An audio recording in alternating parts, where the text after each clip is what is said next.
अस्सलाम वालेकुम ख़वातीन व हज़रात। लैलतुल क़द्र, 1000 महीनों से बेहतर रात। क्या कुरान पाक लैलतुल क़द्र में नाजिल हुआ?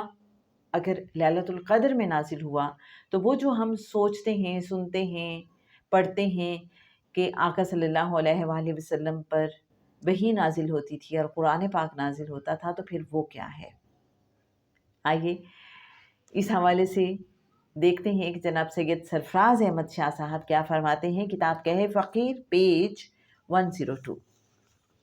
एक सवाल जो अक्सर जहनों में उभरता है कि एक तरफ तो कहा जाता है कि कुरान पाक पूरे का पूरा शब क़द्र में नाजिल किया गया, और दूसरी तरफ कुरान पाक आप सल्लल्लाहु अलैहि वसल्लम की नबूवत के 23 सालों में छोटे छोटे हिस्सों में वही के ज़रिए आप सल्लल्लाहु अलैहि वसल्लम पर नाजिल होता रहा।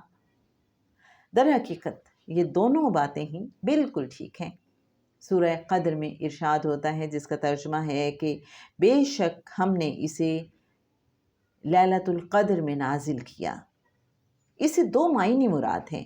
एक तो ये कि हज़रत आदम अलैहिस्सलाम के दुनिया में तशरीफ़ लाने से कबल ही कुरान पाक को लौहे महफूज में महफूज कर दिया गया था। शब क़द्र में ये कुरान पाक लौहे महफूज से आसमान दुनिया यानी बैतुल इज़्ज़त पर पूरे का पूरा नाजिल कर दिया गया। फिर इस आसमान से हस्बे हुक्म हज़रत जिब्राईल अलैहिस्सलाम कुरान को छोटे छोटे हिस्सों में आयात की सूरत में, वही की सूरत में आप सल्लल्लाहु अलैहि वसल्लम तक पहुँचाते रहे, और ये अमल 23 साल में मुकम्मल हुआ।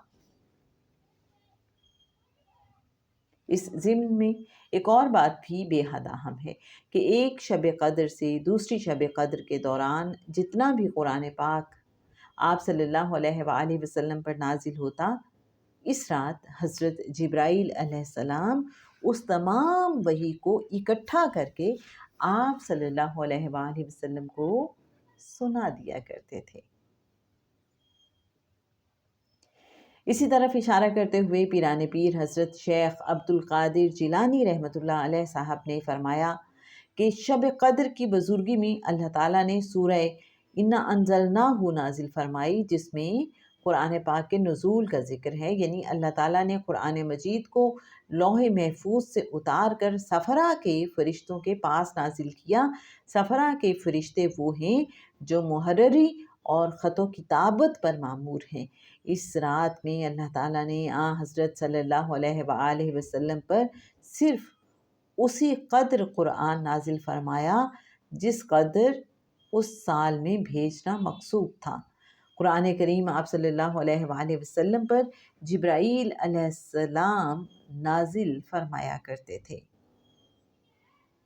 शब क़द्र तक थोड़ा थोड़ा करके नाजिल करते रहते।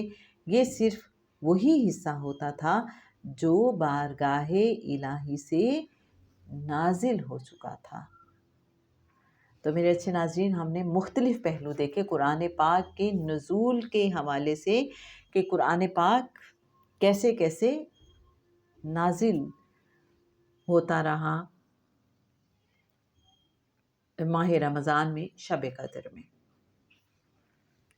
आज के लिए बस इतना ही। इंशाअल्लाह कल के एपिसोड में हम आपके साथ शेयर करेंगे